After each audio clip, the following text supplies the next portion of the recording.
The man who once kept a daily journal of life with Barbra Streisand is now facing some of his hardest entries. James Brolin, who famously proposed 3 times before Streisand said yes, recently told producers he couldn't commit to new projects.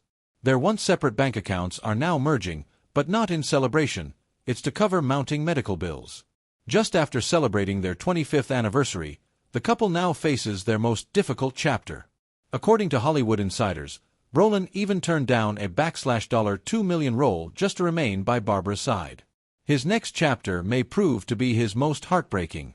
Born as Craig Kenneth Brolin on July 18, 1940, in the sweltering 103 degrees heat of Los Angeles, Brolin's early life was one of structure and discipline. His father, Henry, a strict contractor, barely made it to the hospital in time, arriving just 12 minutes before Craig's birth. From the age of 4, Craig had daily chores and behavior reviews. His mother, Helen, once a film extra, never told him about her Hollywood work, fearing it would distract him from school. Craig was a quiet child, made more so by severe asthma. At age 7, he spent 45 days in the hospital. Despite this, he had a sharp and curious mind. At 9, he disassembled and rebuilt his father's watch. Teachers noticed his knack for mechanics, but nothing prepared them for his obsession with James Dean. At 15, after watching East of Eden, Craig's life changed. For 6 months, he secretly rode his bike 17 miles to Griffith Park every Saturday to mimic Dean's movements. He hid 73 clippings behind a poster in his room and saved over $200 from his paper route to buy an 8mm camera, filming 24 silent reenactments with neighborhood kids. When Dean died in a car crash, Craig was so distraught he didn't speak for 11 days. A drama teacher later found one of his films and sent it, without telling him, to UCLA, where it won honorable mention from Nicholas Ray, the director of Rebel Without a Cause. That moment cemented his dream of acting. In 1960, a studio told him to change his name. Brolin sounded too German, and they had data showing shorter, harder names got more recognition. Though he resisted, the studio prevailed. They gave him the name James, in honor of James Dean. His father didn't speak to him for over a year. His mother mailed relatives his new headshot to explain the change. For 214 nights, James couldn't sleep without pills. And after all that, studio execs criticized him for acting too much like Dean, the very thing they had encouraged. Brolin began getting small roles in the mid-1960s, including 3 different parts on the Batman TV series. He was homeless then, living out of a 1958 Chevy and showering at Fox Studios' gym. In 1967, he starred in The Cape Town Affair, a film he knew would flop. He sent memos about the weak script and cultural missteps, but no one listened. The movie bombed, and he was fired while visiting his mother in the hospital. Worse still, Fox demanded he return $11,400 of his salary. For 18 months, Brolin couldn't find work. He became a mechanic in Van Nuys, fixing cars for people unaware he had once been a rising star. Fate intervened when a Universal executive brought in his car for repairs and was impressed by Brolin's work ethic. That led to a screen test, and then to his breakthrough role as Dr. Stephen Kiley on Marcus Welby, M.D. The show ran from 1969 to 1976 and became a hit. Brolin played a young, motorcycle-riding doctor working alongside an older mentor. In 1970, he won an Emmy, followed by 2 Golden Globes. The show tackled serious issues like cancer, depression, and Alzheimer's.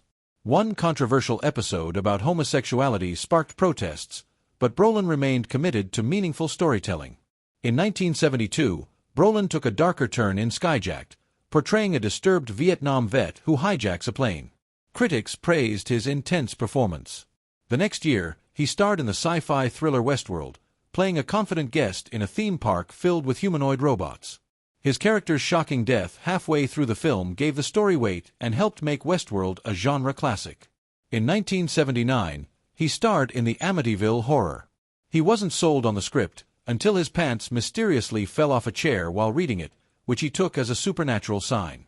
The film earned over $80 million, and Brolin's portrayal of a man unraveling under financial and familial pressure struck a chord. Behind the scenes, he clashed with co-star Margot Kidder, but the tension translated into powerful performances. In 1985, he showcased his comedic chops with a cameo in Pee-wee's Big Adventure, parodying himself as a suave secret agent. Around the same time, he landed a lead role on the TV drama Hotel, which ran for 5 years. As Peter McDermott, the smooth manager of a San Francisco luxury hotel, Brolin earned 2 Golden Globe nominations and even directed several episodes. It was also during this time that he met his future wife Jan Smithers, who guest-starred during a period when Brolin was going through a difficult divorce. Meanwhile, Barbra Streisand was carving her own path to stardom. Born in Brooklyn on April 24, 1942, Barbra lost her father when she was just 15 months old. Her family struggled financially and emotionally. Her stepfather was cold and abusive, once telling her he'd break her spirit. At 16, Barbra left home with no money, staying on couches, fire escapes, and in borrowed rooms. Despite her circumstances, she maintained perfect school attendance, studied in diners and libraries, and worked part-time for just 75 cents an hour. By 1960, she was an usher at a theater, making $46 a week. She often watched The Sound of Music and practiced singing alone in the empty theater. One night, a stage manager overheard her. On the spot, she sang for 3 casting directors, landing a nightclub gig for $18. Despite getting fired from her usher job, her career had just begun. Self-taught, she practiced singing in stairwells and subway stations. With the help of a friend, Barry Denon, she recorded 3 songs on a reel-to-reel recorder. When they played the tape, Barry was stunned. Industry professionals were skeptical. Some thought it had been engineered in a studio, but that raw tape would later be preserved in the Library of Congress. In September 1960, at just 18 years old, she took the stage in a $6 thrift shop dress. Her mismatched earrings didn't matter. She brought down the house with Cry Me a River and a humorous take on Who's Afraid of the Big Bad Wolf? The crowd clapped for 5 minutes straight. She got perfect scores, something that had never happened. Despite being told she had $1 million voice and a 5-cent face, she booked 23 paid gigs in 2 months. In 1961, she dropped the second A in her name to become Barbra. She kept her Brooklyn accent, refused plastic surgery, and stayed true to the oddball songs she loved. In 1962, she landed her first Broadway role in I Can Get It For You Wholesale, playing Miss Marmalstein. Despite a 103 degrees fever during auditions, she nailed it. The crowd made her repeat her big number 3 times on opening night. Though she was a supporting character, critics only talked about her. In 1963, she released her first album with Columbia Records. Though they printed only 10,000 copies, it sold 150,000 in 1 month and won a Grammy for Album of the Year, beating out Frank Sinatra. Barbra Streisand's influence continued to grow as her career progressed. Her early albums sold over 2 million copies, and decades later, one of them was added to the Grammy Hall of Fame. By 1972, she wanted more creative control and founded her own production company, Barwood Films. Her first project, Up the Sandbox, was an unconventional film about a bored housewife escaping into fantasies. Though it wasn't a commercial hit, critics praised its feminist message and bold storytelling. Roger Ebert compared her presence to that of Greta Garbo, noting how rare it was to see a female character who genuinely didn't care what others thought. In 1976, Streisand took another huge leap by both starring in and producing A Star Is Born. The film's signature love song, Evergreen, which she co-wrote, became a sensation. She made history as the first woman to win an Oscar for composing music. The song also earned a Grammy and Golden Globe, while her performance won her another Golden Globe and cemented Evergreen as one of her most iconic songs. That success came after fierce battles for creative autonomy, particularly with her directorial debut, Yentl, in 1983. It took her 15 years to get it made. 12 studios rejected it before one agreed to fund it with a $14.5 million budget. Streisand directed a mostly male crew of 168, many of whom bet she would fail. But Yentl grossed over $40 million. Still, Hollywood sexism persisted. Golden Globes excluded her from the main directing category and instead created a one-time musical/comedy directing award, which was never used again. Streisand politely questioned the decision at the ceremony, and her experience was later cited by Congress as proof of systemic gender bias in the industry. In 1991, she returned to directing with The Prince of Tides, working on 26 drafts over 3 years and filming in hurricane-damaged South Carolina. The movie made $63 million and earned 7 Oscar nominations. The Directors Guild finally recognized her, making her the first woman ever nominated in its 44-year history. Yet the Academy still snubbed her for Best Director, sparking widespread criticism, especially after it was revealed that 94% of Oscar voters in that category were men. In 1995, she made more history by directing her own HBO concert special. It featured 11 cameras, 125 crew members, and 223 setups. Despite crippling stage fright from a 1967 concert where she forgot lyrics, keeping her off the stage for 27 years, she pulled it off. The show drew 26 million viewers, made $93 million, and earned her a Directors Guild Award for television directing, the first woman ever to win it. Behind the scenes, Streisand's personal life was complicated. She married actor Elliot Gould in 1963 and had a son, Jason, in 1966. She canceled a $1 million tour when she learned she was pregnant and loved being a mother, often bringing Jason to work. But the marriage fell apart as Gould struggled with gambling and drug use. Streisand feared the impact on their child. They separated in 1969 and divorced in 1971. Decades later, on July 1, 1996, Streisand met James Brolin on a blind date. Both were in their mid-50s, carrying the weight of failed relationships. She had been single since 1971, while he was reeling from a second divorce and $1.44 million in debt. The meeting almost didn't happen. Brolin had canceled twice before and was supposed to meet someone else that night, but changed his mind last minute. Nervous, he took a Valium. Streisand expected a rugged man with a beard and was surprised to find him clean-shaven for an acting role. Despite the awkward start, she immediately asked, "Who messed up your hair?" They talked for 6 hours. That night ended at 3:27 a.m., with Streisand asking for a lock of his hair, which she later framed with a handwritten note. She confessed later that just 17 minutes after meeting him, she knew he was different from the 28 blind dates she'd had over the past 3 years. Brolin proposed 3 times. The first was 87 days after they met, in a hot air balloon over Napa Valley, with a $250,000, 3.9-carat diamond ring. She said no. After a bad engagement in the past, she had a strict 2-year rule. His second attempt was on New Year's Eve in 1997 in front of 14 friends, accompanied by her favorite childhood song. Again, she declined. The third time, on March 15, 1998, during a picnic at her Malibu home, he gave her a 24-page letter with 98 reasons they belonged together.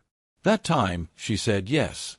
Unbeknownst to him, she had been secretly engaged to someone else when they met and broke it off after their 5th date. They married exactly 2 years after their first meeting, on July 1, 1998. The $1.4 million wedding took place at Streisand's Malibu estate, with tight security, 37 guards, a no-fly zone, and NDAs with $250,000 penalties. The ceremony began at 8:47 p.m., the exact time they first met, and featured 15,000 white roses and orchids flown in from 4 countries. Guests included Tom Hanks, Oprah Winfrey, the Clintons, and Marlon Brando. Streisand wore a gown with a 27-foot train, while Brolin donned an Armani suit with diamond cufflinks. She wrote a song for the ceremony, "I've Finally Found You," performed by a children's choir from her foundation. At the reception, Brolin delivered a heartfelt 273-word speech at 11:43 p.m., which Streisand later framed. In it, he said, "Every night is a new adventure. Sleeping is a waste of time. I can't wait to see her again in the morning." After struggling with insomnia for 27 years, he said she was his cure. They had spent 642 nights together before the wedding, often reading poetry, doing crossword puzzles, and sharing memories only they knew. That night, Brolin also played a piano piece he had secretly learned called Barbara's Lullaby, humorously misspelling her name as an inside joke. John Travolta later revealed that Brolin kept a journal of every day they had spent together, planning to give it to her on their 25th anniversary, which they celebrated in 2023. From the beginning, the couple practiced financial bifurcation, keeping separate bank accounts. This was Brolin's idea after losing $3 million in his previous divorce. Even though Streisand was worth $400 million and Brolin had $60 million, they split dinner bills every Tuesday and maintained a single shared account for house expenses. In a 2023 interview, Brolin said this system saved them from the money disputes that ended many Hollywood marriages. During the COVID-19 lockdown, their relationship deepened. While many couples drifted apart, they spent 425 consecutive nights together, waking up at 6:45 a.m. to meditate and cook breakfast. They completed 37 puzzles, one for each possible year of marriage, and watched The Crown and Bridgerton twice, even acting out scenes in costume. They also co-wrote a 278-page lockdown journal that may become a memoir. Their $35,000 Swedish mattress became a headquarters of sorts, dubbed the boardroom, with custom support zones, built-in document holders, and pillow laptop stands. Streisand even wrote songs for her 2018 album while lying there. They spent 4 to 6 hours daily on that mattress, which sat in a $175,000 soundproof bedroom. Brolin claimed most of their best ideas came from that quiet sanctuary. During arguments, they followed a structured routine: no phones, deep breaths every 30 steps, and walking in opposite directions on their 3.2-acre estate. After 17 minutes, they regrouped and wrote journal entries about their feelings. They used this method at least 217 times. During a 2019 fight about Streisand's book, they took 7 walks over 3 days. Even while traveling, they asked hotels for separate walking paths. Streisand also remained deeply involved in advocacy, especially for women's heart health. She launched the Fight the Lady Killer campaign in 2014 after learning heart disease kills more women than all cancers combined. She funded a heart center at Cedars-Sinai and gave a powerful lecture at the National Institutes of Health in 2018, pushing for equal treatment. Her work helped reduce women's heart disease deaths from 1 in 3 to 1 in 4. She also spent 10 years writing her 970-page memoir, My Name is Barbara, released in 2023. Written entirely by hand, the memoir earned critical acclaim for its candor and storytelling. Jacqueline Kennedy had once urged her to write it, and Brolin joked that she probably wrote most of it in bed on their luxury mattress. As of 2025, Brolin is 83 and still working. He told People magazine, "I don't plan on stopping." He's been filming Ransom Canyon, playing a rancher named Cap Fuller who dies in episode 9, a role he wished had lasted longer. The show was Netflix's first major solar-powered production, filmed across 150 miles of New Mexico. Around the same time, Brolin also completed narration for all 3 seasons of Sweet Tooth. He spoke about his lifelong connection to horses and said that while directing is still his favorite, acting keeps him energized. For James Brolin and Barbra Streisand, a life in the spotlight has always been about more than fame. It's been about integrity, resilience, and love that endures.